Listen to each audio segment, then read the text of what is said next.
This is the Alternative Investing Advantage podcast from Advanta IRA, where we show you how to explore investments beyond Wall Street and open your eyes to new options for your portfolio. It's time to take control and give yourself the freedom to choose where you invest your money. Hi, and welcome to another edition of the Alternative Investing Advantage podcast. As always, my name is Alex Perny, and today we are very pleased to welcome on José Mayora, Senior Portfolio Manager with Divita Capital. And more often than not, especially in the public markets, everyone's trying to find an edge. Now, edges get harder and harder to define. They get slimmer and slimmer, and being able to actually execute and effectively invest in finding those edges. Again, we're up against AI, we're up against massive amounts of capital being thrown in on the institutional side, but it doesn't always need to be that complicated. Understanding kind of the basis of where value is created, understanding where things might be overvalued or undervalued, and the essential core of what we need to focus on, I feel like, is what most people can't see the forest through the trees on. And that's why I wanted to have Jose on here today, an expert in this field, to kind of help to break down some of this stuff. So that way we as investors, we're not always necessarily looking for the alternative investment, right? That's what we do here at Advanta. We focus strictly on alternatives, but rarely is that the single use case for everyone's portfolio, whether it's your personal taxable accounts, whether it's your retirement plans. You need to have a very well-rounded and broad approach to investing, because value can be found in many different places, and some of these principles absolutely can be utilized in many different market segments. So, Jose, really appreciate you being on with us today. If you wouldn't mind, give us a little bit of background about yourself and kind of how you came to be a portfolio manager with Divita Capital. Sure, absolutely, and I'm happy to be here, Alex. So thanks for having me. And to try to make it brief, ever since I graduated from high school, I was always very interested in both finance and economics. And so I went to study to the University of Virginia, a double major in finance and economics.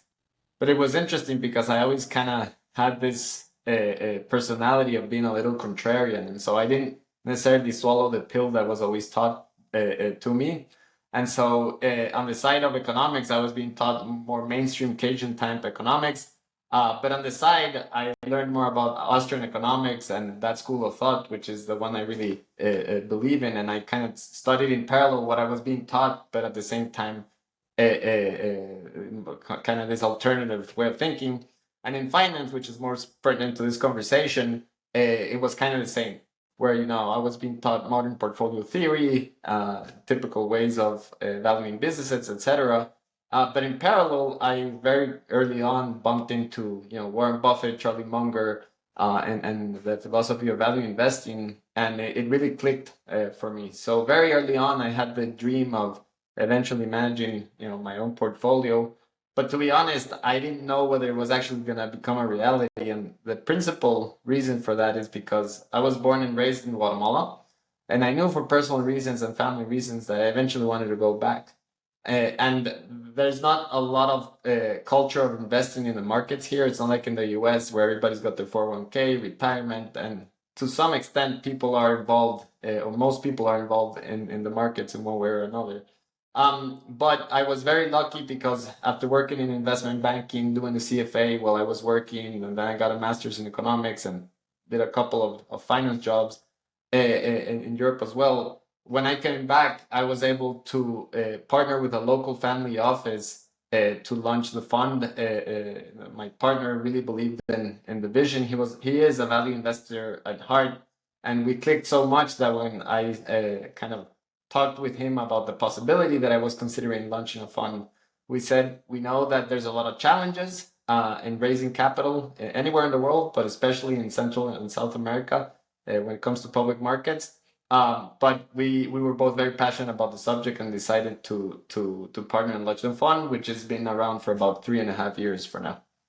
Yeah, that's awesome. And it's always great to get to talk to people from, all parts of the world, all different cultures, because, money is a core concept that, any culture is going to have. You're going to have some type of value, and everyone needs to eat. Everyone needs a roof over their head. And seeing how different cultures kind of approach the aspect of investing is fascinating. I remember in the beginning parts of my Absolutely. career, one of the more interesting things that I was exposed to was a lot of real estate investing in Central and South America. The first time I Oh got a wow. contract across my desk for a Panamanian real estate purchase, I was like, what? No one told me I was going to be having to, what am I doing? Um, and of course, by, asking questions and, trying to be a lifelong student, I got through that first deal and then did plenty of investings, whether, deals through a lot of experience in Colombia, Belize, Panama. I did some in Nicaragua, a couple in Mexico. There aren't too many. I don't think I had any in Guatemala, but I think for most, I think I managed to get my hands on some investments in real estate purchases and different deals through most of Central America, which was very Amazing. interesting. Just seeing the It's a diversity of different culture world. and how things are run, and just some things are very analogous, to the United States. Belize and Panama, are very kind of analogous in how things work and operate and everything, and a lot of there's a lot of cultural similarities. I mean, I think what Belize's national language is actually English, Yep. if I remember correctly, and then obviously Panama having the Panama Canal and having so much U.S. influence down there, culturally from a investment standpoint, there's a lot of similarities, but getting into places like Colombia, whole new world. Mexico, very different. Doing stuff in different places is it was very cool. So it's something I'm always passionate about. I don't get exposed to the hands-on investing in foreign countries as much anymore as my role, but it's something I really do miss. So from that perspective, and I'd like to kind of lean a little bit on that because I think that coming from a cultural perspective, where culturally in Guatemala you don't have a lot of focus on and I'd like for you to expound on that too. Focus on investing in a broad sense. But what are some of those kind of challenges that when you came back home that you tried to educate people on, right? The Warren Buffett's, the Charlie Mungers, and some very solid, proven tactics in investing. Was there a big hurdle to get people to acknowledge that, or what was kind of the difference between where people were investing their money and how you were trying to bring some light to that when you came back home? No, perfect. And it's a great question because there are many challenges to raising capital for public equity investing, and in particular for value investing as well here. And I'd say there's multiple reasons for that, but one of the most challenging parts is that high net worth individuals here in Guatemala and Central America, which is really the sophisticated investors we try to target to, they, for the most part, already have access to public markets in various forms. I mean, everybody has access to public markets through brokerage accounts, but I mean in a sophisticated, institutionally driven way. They already have access to public markets via, custodian banks or different funds that they may already have access to for various reasons, just by virtue of the fact that they're high net worth individuals. People try to, get capital from them. And so that's a challenge because it's very hard to sell to people the story that you as a Guatemalan native person can do things better than somebody with an institutional brand that's been here for decades, if not centuries, like a JP Morgan or a Santander Bank or whatever it is. And so the educational process of trying to explain to them why or what are the disadvantages of the traditional way of channeling money to public markets, it is a difficult challenge for us, and why it's better the way we do it, at least for people who really think long term. And the merits of that, as you implied, there's a big educational process. And in fact, when we pitch to investors, what I like to say is that I'm really not pitching to them. I'm really giving them a mini course on value investing to see if they align with the philosophy or not. And I'm always the first one to say, look, if you're not finding this appealing and you're not willing to park your money for at least 5 years, then I don't want you in the fund because won't be for you. So I almost just lay out, or we almost just lay out what the trade-offs and the truth of the matter are and let them kind of make a decision. But for that, we really need to educate them on why we think this approach is better, right? And so Yeah, that's and one I of the think major that's challenges. I think that you bring up a couple good points to kind of lead the conversation there. Is that the first thing is kind of obviously there's the large branch, your J.P. Morgans, your Santander's, your all these big places. They're global, right? Pick any country on the map, and there's probably a branch of one of those things somewhere, right? Yep. So and again, the interesting thing though is even though with that kind of globalization of financial markets, every single country and culture is going to have a different way of approaching it, right? So the way that a JP Morgan Chase does business here in where I'm sitting in Florida is going to be different than the approach that they take when they're in Singapore. It's going to be different than Bangladesh or Guatemala for that example. So what are some kind of the things where people at least were engaging, like what's kind of the general like thought and investment process that people are so accustomed to in Guatemala? And then the second part of that is kind of how do you diverge from that, right? So like let's kind of define what like the typical obviously the high net worth people, they're going to do what they do, they're global, they understand that. But for the rank and file, the middle class or the people that you're kind of targeting for this, what are they normally exposed to and what are they consuming from that financial investment point of view in Guatemala? Yeah, that's a great question because for that segment, it's actually very limited, the opportunities that they have. And that's what makes it really challenging because a lot of people like tangible assets. So they're still very oriented to real estate, which obviously there's nothing wrong with real estate. But a lot of people have the vast majority of their wealth in real estate in Guatemala. That's been changing slowly over the last decade or two, and the kind of like the distribution of the proportion is tilting toward other types of assets. But people in general feel very comfortable with real estate and more kind of like traditional assets. And what they're definitely not accustomed to is volatility in the markets. I mean, most people haven't had a kind of like a hands-on experience with the market. As I mentioned earlier, I know this we're talking extremes here, but in the US, even if you don't like finance, even if you're not wanting to learn about the subject, or even if you don't have a significant amount of capital to invest, more than likely you're going to have a 401k where at least you know what S&P 500 is and what an ETF is, and have lived through some volatility through that.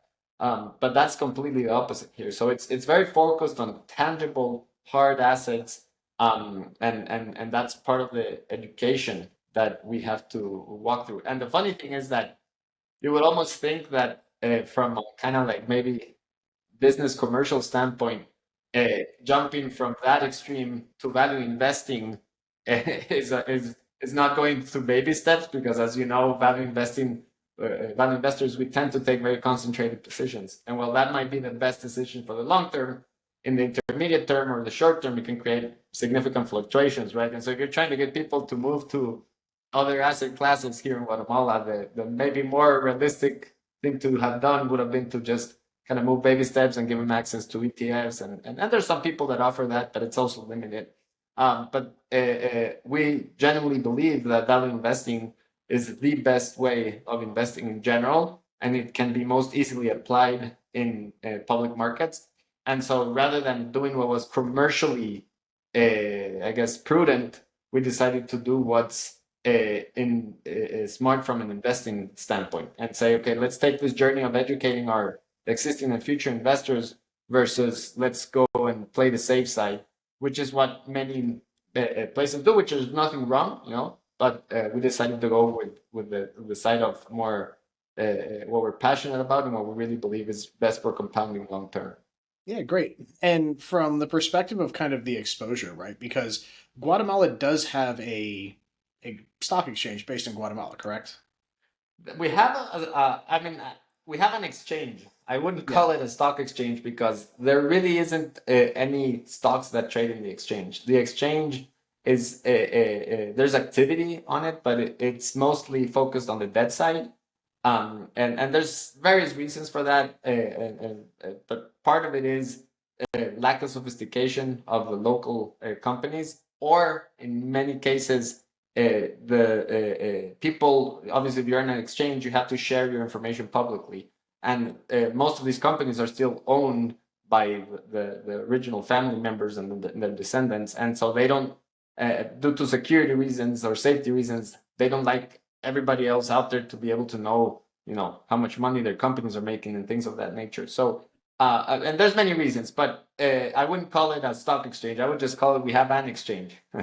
Yeah, and again, just in some of my preparation for this podcast, again, I'd just like to, understand kind of, a basis of where this might go. And again, that's, part of the thing I like to learn as well.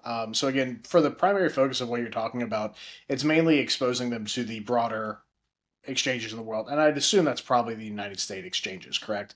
You're probably not dealing too much with like the Nikkei or something like in different countries, but is it primarily the focus when you're talking about and communicating with these people that you're trying to drive them towards more of the the U.S. based security exchanges? In our case, we are agnostic in general. I mean, I would say this from a practical standpoint, which exchanges we're purchasing stocks or businesses in tend to be the U.S. exchanges, New York Stock Exchange or Nasdaq or whatever. But that doesn't mean that the underlying businesses that trade there are necessarily in the United States. So I would say maybe 85 to 90% of our businesses are in those exchanges, but in fact, only 10% of the businesses in our portfolio are based in the U.S. And it's not because we're purposely avoiding the U.S. That's, I think, for me and for most people, in principle, the best place to invest in, all else equal. But we're value investors, and the reality is that valuations have gone to relatively high extremes in the U.S. market, and so that's shifted where we've been looking and finding opportunities in which to invest. Oh, absolutely. I mean, I think it's I don't know anyone that might make the argument that the overvaluation of the broad sense of the US stock market right now.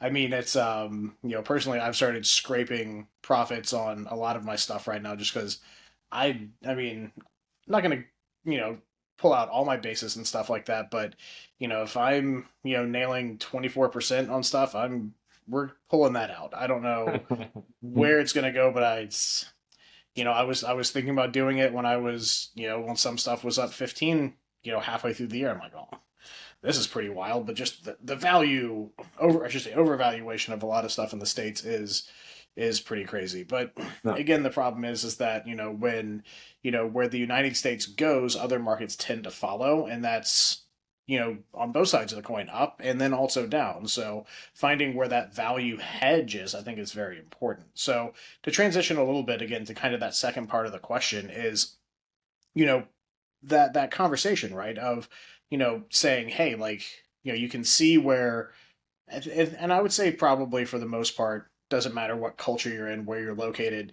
the concept of ownership in securities is probably not the most where you spend most of your time explaining to people. It's the value of doing it and how these things can lead to long-term gains and wealth for people, right? So Absolutely. how do you kind of approach that? The concept of talking about value investing, right? It's easy enough to have, again, your Warren Buffett sit there and, drink his Coca-Cola and eat his McDonald's cheeseburger and say it, but I mean, Burke A is trading. I don't know. I quit looking at it when it was at $250,000 a share. So I mean, he's reaped the benefits of 60 years of doing it. So how do you explain to the middle class of where you are in Guatemala about, hey, here's this process that can work? How do you kind of explain and bridge that gap to explain what value investing is to people? No, absolutely. Yeah. And I think thankfully the good thing is that value investing in theory is very simple. And so Mhm. that help us with kind of the education process. Like if you were to run a quant fund, trying to explain somebody what we do here would be, absolutely crazy. And so leveraging the simplicity, we are just very transparent and what we're looking for and what we can achieve. And so to summarize it a little bit, what we try to explain to clients is that uh, as a value investor, what you're simply trying to do is invest in businesses that at the end, not stocks. Stocks are the mechanism through which you can get to businesses, but you're trying to invest in businesses in the same way you would if you were doing a private investment or a private transaction. And the way you're trying to do it is by buying them at a price that is much below what you think they're worth. And you're basing what you think they're worth based on the expectations, not of whether the stock price is going to go up because of hype or go down because of fear, but based on the expectations of cash flows in the future. I always try to explain that when you do that, you're kind of breaking through the reward paradigm that we're all subject to in finance, which is that in general, in most cases, if you want to have higher returns, you typically need to engage in higher risk activities. Now, there's exceptions to that, and one of those exceptions, in my opinion, is value investing. That's what we try to convey. And it's that when you buy a business that's undervalued, on the one hand, the probability of loss in the long term becomes very, very, very low. But at the same time, the probability of a huge gain in the long term becomes very, very, very high. And so you're kind of in that sweet spot where your risk is low, but your potential returns are high. But then I go and explain that this is only true in the long term. And that the reason why this is actually possible is because the market in itself is short-term in nature. And what we try to do is take advantage of the short-term nature, psychological aspect of the market, and kind of do like a time type arbitrage, right? Where, okay, some people don't want to go through the hassle of the volatility of something that has a lot of noise. We don't mind because we're long-term investors. And so we're very clear and very transparent in saying that the risk reward is great, but because we're concentrated in very few positions, because value is hard to find, that we're going to be a much more volatile fund. And if they're the type of investors who are looking to kind of breeze through investments without volatility, this is not the place for them.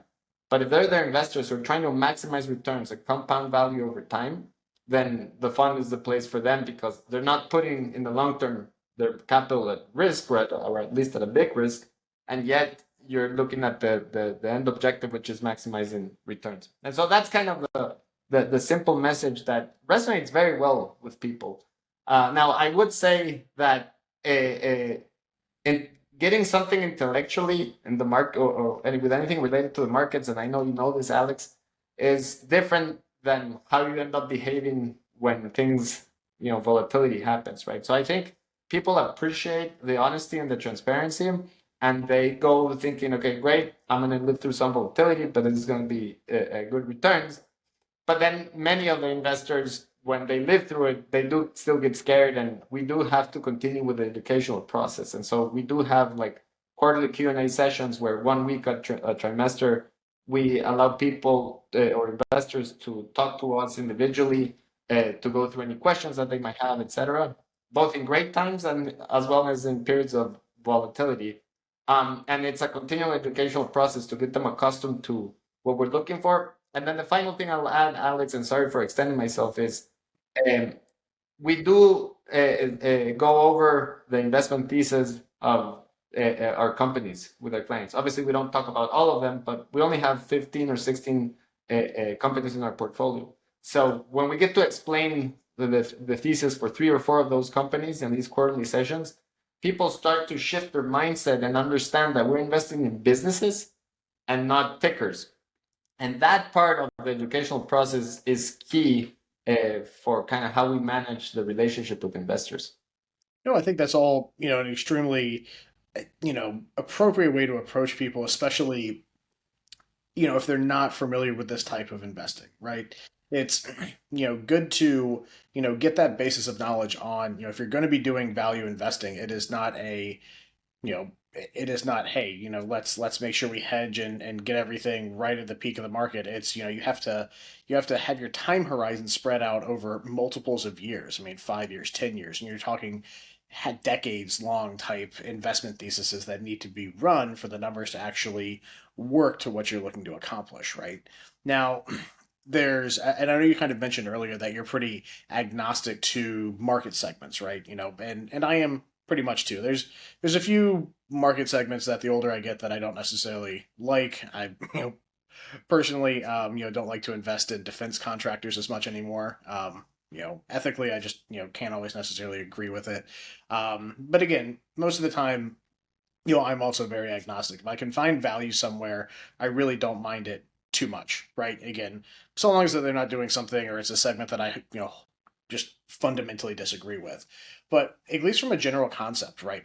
Looking at, the marketplace now, where are you kind of seeing some areas that are, meeting that criteria? Again, not have to talk about specific companies, but in No. general, the broad Mhm. concept of market segments that you're seeing that have values that kind of align right for that value play of now doing the acquisition for that value investing play throughout the next 5, 10 years. Perfect. No, and absolutely. I'm more than happy to give a kind of a broad perspective as to what we think are places where value can, at least in theory, be found, and at least much more easily than in the US. And there's both geographical aspects to this, but then also kind of tied to geographical aspects of this, the industry maybe concentrations or piece of it. And to give one example, geographically, if you look at just generally the markets, Europe is much more undervalued than the US.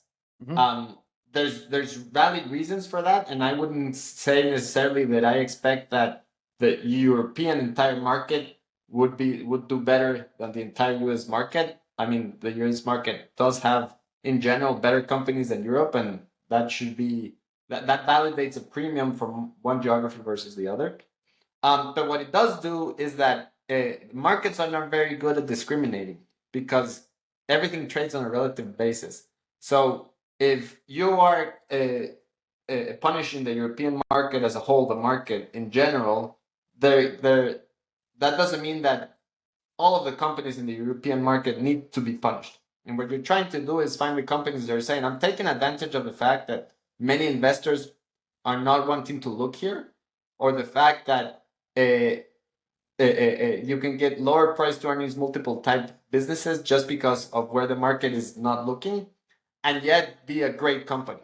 And so you can find tech companies in Europe that have very, very, very good prospects and that have very strong competitive advantages, and like in sectors like in fintech, for example. And yet the market is punishing them because it's grouping them like into this European sector, right? And so that helps.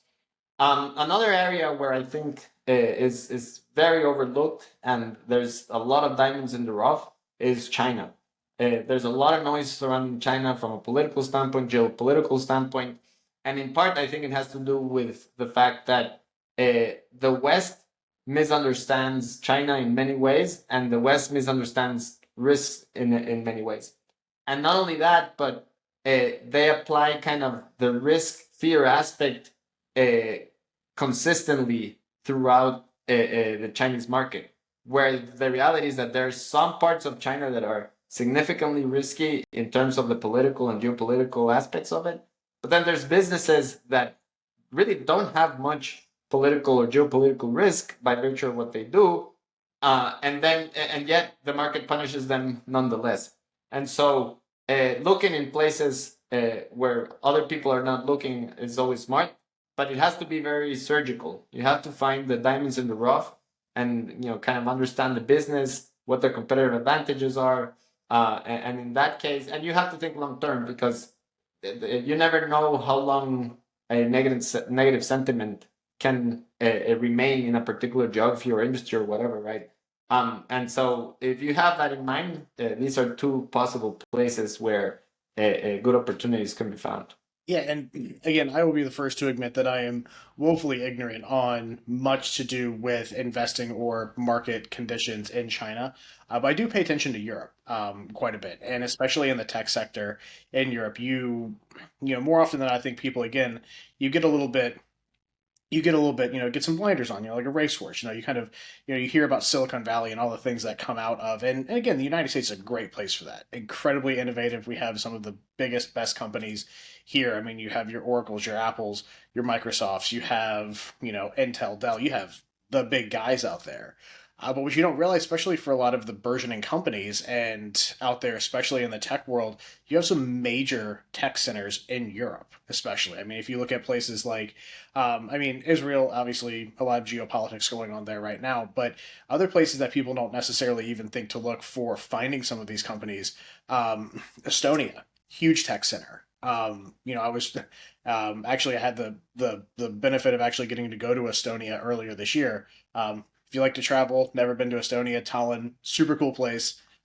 It's like basically a tech hub right next to a medieval city center, which is a wild thing when you're walking through like a medieval castle, and then you have like something that looks like it's like Apple's campus right next to it. Cool from that. And also, if you want the backstory on why they are so tech heavy, conversation for another day. But that's a whole Absolutely. fascinating story. But again, you have pockets of innovation all over the world, right? And again, you have to temper that with different things, such as geopolitical strife, right? But I think especially now for the value investor, I think we're in an interesting time. Personally, I don't think that the massive kind of saber rattling with tariffs is something that's going to be a permanence. They might be some sticking with that, but again, I think in general, those are helping to depress some values that might actually play into some things where you might be able to find some undervalued aspects of things that might be affected by that. And again, that's maybe a little bit more speculation than what the traditional value investor wants to do of banking on a law changing, right? That's you never know. Elections every 4 years in this country, you never know which way it's going to go. So some things, again, might be kind of hard to pin down. But I really kind of like what especially are echoing is that look at things that aren't necessarily going to always be tied to something like that. The great thing about tech is that it's global, right? Everyone needs computer chips. Everyone needs cybersecurity. The one big industry I know from at least China and some of the research I've done about over there is like plastics manufacturing, right? Plastics are pretty agnostic to anyone's political standpoint. Everyone needs them.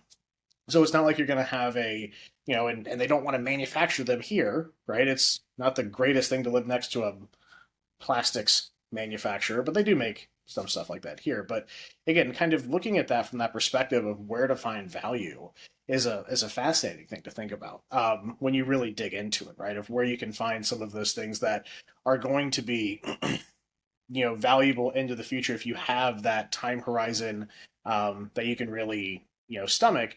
Now, everyone again loves to say, okay, hey, in 10 years I'm gonna have run this kind of concept, right? But people get nervous. It's human nature to see something go down in value and get scared, which is obviously again, unless you have to, probably the worst time to sell something is when it crashes. Like you should Yeah. always try to sell higher, but you have to be able to ride out some of those things. Now, that's probably what I'd imagine when you're getting people into the longer term nature of this, the treating liquid assets more of like an illiquid investment pool that you have to kind of broach with people. So what are some things that you kind of navigate with people on really trying to show them that hey, staying this kind of course and investing with these philosophies, if you give it enough time, is great. Before I let you answer that, that's why I love real estate. Again, it's one of those things where if you put it on a graph, give it enough time, it goes up and to the right, right? You will, if you can hold real estate for long enough, and so long as that there's not some type of natural disaster that wipes it off the face of the planet, or someone decides to dump a bunch of toxic waste there, it will be more valuable than the day you bought it if you give it enough time. Yeah, yeah, and I think it's similar in value investing. What you're saying, part of what I really try to do a lot is give a lot of examples, real examples of how no matter how good of an investor you are, uh, there's no I dare always people and my investors to go look for a company that is publicly traded that has had success in the past 15 to 20 years and has provided good returns, that at the same time didn't have a fall at some point of 30+%. And you'll never find a business that has grown significantly without drops of 30+%. And so what I try to do is give people a lot of perspective and show them with businesses they know that look, this volatility is normal. And so if I typical examples I use are like Chipotle, Apple, Netflix, Microsoft, and things of that nature, where everybody understands and you show them and they see, okay, if you wait long enough with great businesses and great compounders, you should be okay. And then we pair that with talking about the investment thesis. And because we're talking about businesses, then people kind of relate and they kind of start losing that fear little by little. But then my favorite thing to do, actually, Alex, is to talk about Warren Buffett's performance over time. And I actually have a very neat slide in the deck that I don't always give the pitch in the same order, in the same context, because it depends on who I'm talking to and their level of sophistication or whatever. But the one slide I never skip is this slide that talks about Warren Buffett's performance. And it's not to say that, look, we're the next Warren Buffett and we're going to do as well as he did, because that's virtually impossible for many reasons. But it's more to say, if the greatest investor of all times, or arguably the greatest investor of all times, had to go through periods of big volatility and periods, most importantly, of underperformance of 2 or 3 more years relative to the S&P 500, then you can be sure that that's going to happen to us as well. And that just like for Warren Buffett, that didn't mean long term he wasn't going to do better than the indices or better than the other investment alternatives. It doesn't mean it won't mean that for us either. So even though we have a pretty good track record, I always try to be very realistic and tell people that, like, look, we're not going to skip something that not even the best investor skips. And I show them like statistics of, like, for example, 20 out of the 60 or 61 years now of, or actually 21 out of 61 years of Berkshire Hathaway's performance since Warren Buffett took control, Warren Buffett did worse than the S&P 500. Statistics like the time that Warren Buffett did or Berkshire Hathaway did the worst relative to S&P 500 was 1999, when the S&P 500 did like 20%, prior to the burst of the dot-com bubble, and Berkshire Hathaway did negative 20%. So there's a 40% percentage difference. And yet, over time, Berkshire Hathaway continues and continued to outperform. And then I also talk about like periods where Berkshire Hathaway fell 50%. And so there's like one, I think, I forget the date exactly, but like 1973 or something. Berkshire Hathaway fell 50% and stay at that level for another year. So that's 2 years of doing poorly. And yet at the end of the 5-year period, he finished with 100% return, or roughly 15% annualized return. So I found that going through examples and cases of what's normal, what's not normal is super important, because when you build your intellectual understanding of things, you build your emotional intelligence of things. And so that's very important, something very important that we try to do. The one last thing I would say, though, is I try to be very careful not to say the wrong message, which could be implied by what I'm saying now. And that potential wrong message is that everything that falls eventually recovers. And I try to be very honest with investors and say that, look, not everything that falls recovers, and that there are such things as value traps, where you think you have value. And I always like to do the analogy that it's like when you go to the supermarket and you buy a detergent that might be half off or whatever, and you say, okay, I found value here. It's probably similar quality to the branded products, but then you go home and you put it on the washing machine and your clothes gets ruined and they get tainted or whatever it is. So it was actually a value trap and not a value play. And so we try to be very transparent and say, like, those things can happen, and we're very afraid of those, and our job is to try to avoid them at all costs. So it's a lot about messaging, a lot about examples, a lot about details, and that educational process. Yeah, no, I think that's a very good perspective of saying, hey, look, just because something is valuable today doesn't mean it will, one, retain that value, or if things are inherently valuable, you might not necessarily get the returns over time that you might think. Again, with stability does come a concept of lack of rise in value sometimes, right? The example I like to pick on, and again back to Warren Buffett's you know his thoughts that he's put out there on investing in precious metals, right? It's great, but it doesn't pay a dividend, right? Yeah. But again, with that concept too, I mean, silver's up over 100% on the year, which is pretty cool. Actually, I just realized I had one of these, had a Morgan. I always like to keep one sitting on my desk. Nice. It's nice little thing to have sitting around, especially for the industry I work in. But the that point I think is very important, right? Of looking at stuff, and again, understanding that with any investment there is risk, right? There's no such thing as a risk-free investment, and what that risk is can change depending on what the investor's goals are, right? Something, again, precious metals, right?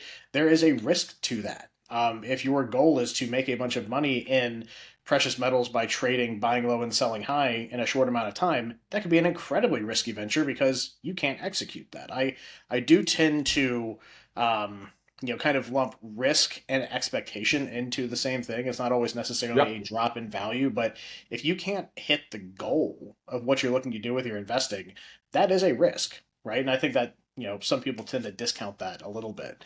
And one thing I want to kind of ask your opinion on too, again, you talk a lot about finding value in good companies that can, provide an increase in value over time. And again, picking on Warren Buffett because best guy to ever do it. There is a potential problem sometimes in finding some of those companies that have luminary key figures, right? Think about your right now Elon Musk's, right? And looking at some of these plays where, and again, we did actually have a kind of a case study with that with Microsoft, right? When Bill left and Ballmer came in, you had instability, right? You had, Ballmer did not have the same vision that he had. And again, it recovered, right? But you do have that concept, to the laundry detergent, right? Microsoft, it was it, right? Yeah. And then you have a period of, 15 years, I languishing think. values and returns when it happened when Ballmer came in and he righted the ship. He got it going where it needed to, but there were some questionable decisions.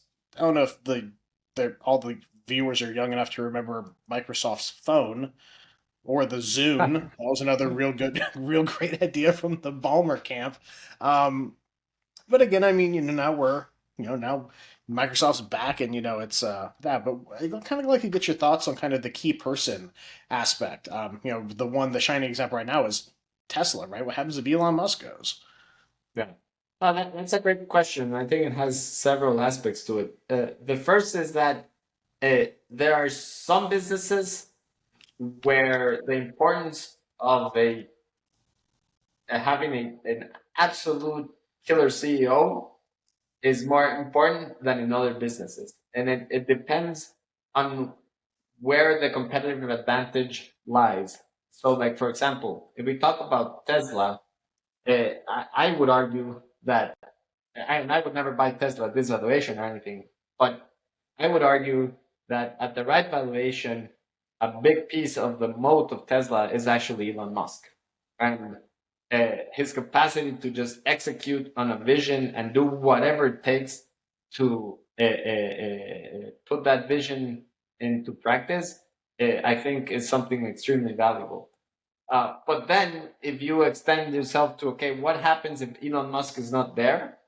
Obviously, there's a lot of great things in Tesla related, but I don't know that they have such a competitive advantage that can't be penetrated or, Yeah. or a moat or anything like that. So I think, as much as I think, and it's extremely important to have a great CEO, that makes a huge difference. I think it's equally important to try to own businesses. There's always exceptions to this, but it's equally important to try to own businesses where you don't need to have the Jeff Bezos of the world for that business to continue to do well. The only thing you need is somebody who's not, crazy in terms of capital allocations, that they're going to just do crazy things with the earnings that they have. Because then when you have negative returns on invested capital, then your wealth disappears because it's not compounding over time. But as long as it's a decently good CEO, a company itself that has a moat, then it becomes a less important piece of the puzzle. Still very important, and it's still, I would put it in the top 5. but less important piece of the puzzle. And that's where I personally like to invest, because the key man risk is such a high risk. I mean, if we just look at Tesla as an example, again, like, Elon Musk is great, but then he also has his, political aspects of things that he's Elon Musk. he's Elon Musk, and he puts sometimes the brand image at risk, and some other aspects of his business is at risk because of his personal opinion and ego and things of that nature. And so there is a risk there that not only what happens if he leaves, but what happens if he goes more crazy over time on these things, right? I mean, I couldn't believe, I know you remember, but like, it was like 6 months ago, the tit for tat he was having with President Trump, it was just crazy, right? And so if I'm an investor in Tesla, I'm like, this sucks, because on the one hand, I don't want to let Elon Musk go, and I wouldn't push for that because he's a key piece. But on the other hand, the company doesn't have a strong enough competitive advantage that if he does leave, it'll do as well as it needs to justify this valuation, right? Yeah, so, exactly. And perspective, but that's where I stand. Yeah, and you can kind of expand that out too. I mean, I think it's actually a pretty good case study, though, right? You have a very, very value-driven company, like they have done well with valuation, right? And look at it. I mean, to a time horizon of 5 years, like it fits pretty well. If you just look at strictly numbers, like over the past 5 years, like it's not a bad value investing play. But when you peel back a little bit, and you have such a competitive land, I mean, it was amazing that that Tesla was able to crack into the car market. Because when was the last time at scale an auto manufacturer made an inroad? It doesn't exist, right? It doesn't exist in this century. It barely exists in the past 50 years, right? I mean, you just don't have it. And some market segments, like your hyper performance stuff, but for a car that you see in a middle class American or just anywhere in the world, right? There's not a startup that's making something like a Tesla Model 3 that's on every corner, right? And you have General Motors, you have Stellantis, you have Chinese manufacturers that are getting into it with some pretty compelling electric vehicles. Like, you get rid of some of that and the wolves will come to eat. Like, it will be very, very painful. But to look at something a little bit differently, I think it's something that shouldn't be discounted, especially when you have very visible companies, right? I don't think that to stay in, to move a little bit tech adjacent, I don't really think much happens with Oracle if Larry Ellison goes away. Exactly. Right? Like, they're entrenched. Like, they are great at what they do. Or even if you look at the other great example is Amazon. Like, Jeff Bezos was arguably one of the best CEOs of our lifetime, but Amazon, I would have argued, and I would continue to argue, wasn't overly dependent on Jeff Bezos. So Jeff Bezos was key in the initial stages, and like, if you were to have invested in Amazon 20 years ago, then you would have had to be very convinced about Jeff Bezos. But past 2010, 2015, yes, he sure made good decisions and continued a great vision. But at that point, somebody like today's CEO, Andy Jassy, would have been good enough to kind of be a protective type of company based on where it stands. So, that's the counter type of example, right? Yeah, same thing with Larry and Sergey over at Google, right? Like, exactly. They could be like, they could resign their board seats and it'd be like, okay, like they don't do much. So yeah, that's a point I like to make, and it's something that bleeds in a lot from kind of my area that I really focus on the alternative aspects is the key man issue, especially with smaller private companies. You really need to shore up. The people steering the ship are going to be good, but it is something to look at, especially in value investing. Is that when you do value investing, it's a narrow and a wide lens. I kind of think at the same time, right? You need to really take a step back and look at some pretty macro. You look at the macro lens, but also a micro lens on some things as well. It's not just this, long time horizon, things that will increase in value, riding through it. There is some other things that need to definitely be looked at. And I think that's definitely kind of a great use case. Now, the last thing I kind of want to lead into is one of the points that you had sent over to me prior to this that I want to get your thoughts on because it's not something that I necessarily always agree with on people with. So I always like to kind of get, especially when there's something that I have a thought, love to get someone else's thought, is the focusing on profits instead of real cash flow. The concept of, looking at earnings reports, looking at cash flows, and how that kind of, how your analysis on that plays into value investing. Yeah, absolutely. And it's funny that you ask because I just saw literally a YouTube clip, I know it was yesterday, where Warren Buffett was emphasizing that he likes to look at balance sheets more so than most investors because balance sheets don't you can't hide things when you look at 5 to 10 years of the balance sheet versus you can hide or it's easier to hide things in the income statements over time. And I was looking and listening to that, and I was like, from my perspective, I think the cash flow statement is the best statement to spend time on because it's actually the connection between the balance sheet and the income statement. So it's actually easier to spot anything from there. But not only that, one of the things that it helps you understand is uh, what's going on behind the scenes in terms of the accounting reality and the actual cash flow reality. And at the end of the day, where your returns are going to come from is from cash flow, not necessarily accounting profits. Many times, the accounting profits are good proxies of cash flows. And when those accounting profits are good proxies for cash flows, then those work. But in other cases, cash flows should be taken a priority. And the easy example, but there's a ton of them, but many of them are more complicated to go through real quickly. But the easy example is like you have something like an impairment loss, where a company just wrote off $5 billion for assets it had purchased 5 years ago through an acquisition or whatever, and primarily it tends to be goodwill.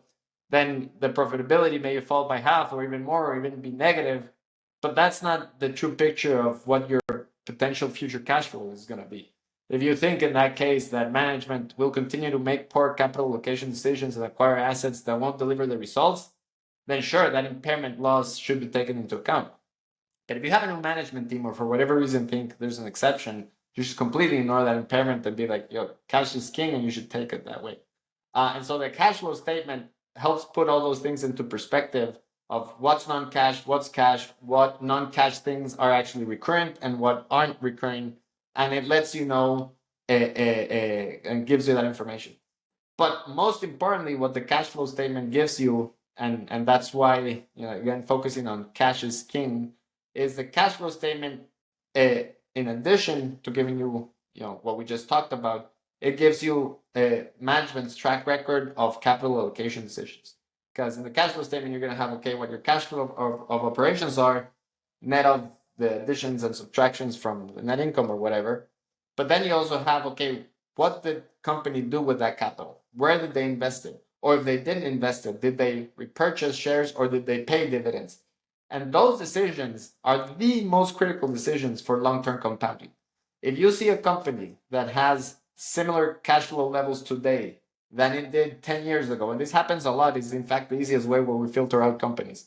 If you have a company that has similar cash flows today than it did 10 years ago, and it retained half its cash flows for capex investments or whatever, then that was pretty much money thrown down on the table. Or that it was maybe a relatively good decision, but it had a very low return on invested capital. And you can't say that your cash flows today are actually cash flow to owners, because clearly there's something in the business that is forcing management to be defensive and reinvest those capitals without showing much growth in there. And so you're not compounding. So the cash flow statement is going to give you that. The other thing it's going to give you is whether somebody did a huge acquisition or not and what the results those were over time. So nothing wrong with acquisitions per se. I tend not to like them because it's hard to have a case of success with acquisitions, especially if they're large. But you can see, they did a certain amount of acquisitions over time. But if you have the case of like a Google, where they did some tuck-in acquisitions, YouTube and things of that nature, and you see that their cash flows continue to skyrocket and the results of YouTube, then you say, okay, perfect, good capital allocation decisions. But you have other extreme cases where companies go and do a transformative acquisition, paying the same amount than what they're worth.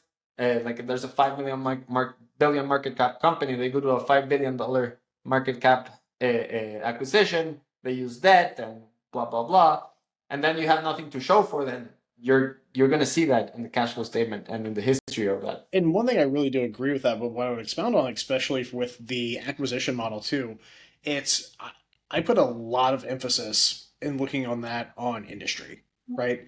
The ability to integrate an acquisition and execute it effectively that doesn't kind of play against the concept of really what value investing is at its core is, I think, very industry dependent. And I think it's especially apparent in things like manufacturing and heavy equipment. A good case study to look at would be Caterpillar, with some of the acquisitions that they had done. I believe it was in India, and they had a few that they had done in China, and some co-partnerships that they had done that were just and continue to be just massively problematic, to the point where now that they have actually, with like a 49% state-owned company in, or no, this was a different one. They had those problems, but Cummins, the big heavy powertrain manufacturer, is now like almost forced to have part of their engines that can be sold back in the United States from them manufactured in China and then sold back into the United States, which I find kind of funny for how that deal was structured. But again, I really do agree with you on the acquisition thing can be problematic. Google, yeah, YouTube, awesome. But then you look at some other acquisitions that definitely don't go Yeah. the same way, and you can kind of see where like Boeing and McDonnell Douglas, right? I mean, that was another great one that was awfully awfully executed Yeah. to that point. Yeah, and again, to your point on the cash flow, I actually do really agree with you on that. Looking at cash flows as it relates to it again, because you can show a big paper loss, right? Again, especially in the acquisition side of things, looking at how cash flows operate, right? Precipitous drops in cash flows, I think, are a much better canary in the coal mine of something being wrong than just showing, negative profits for a year, right? If you're still Yeah. taking the same cash flow, but you had to write off a bunch of stuff, okay, your business is still going in the right direction. You had to write off something, but you still sold what you needed to sell. But again, I think people tend to, get a little bit caught up in earnings, which again, earning you need to you need to make money, right? If they're posting 5 straight years of large losses, and there's not just write-offs of other things, and yeah, it can definitely be bad. But again, I think we really do agree on that point, which I didn't know which direction you were going to go with how you were explaining that from that bullet point.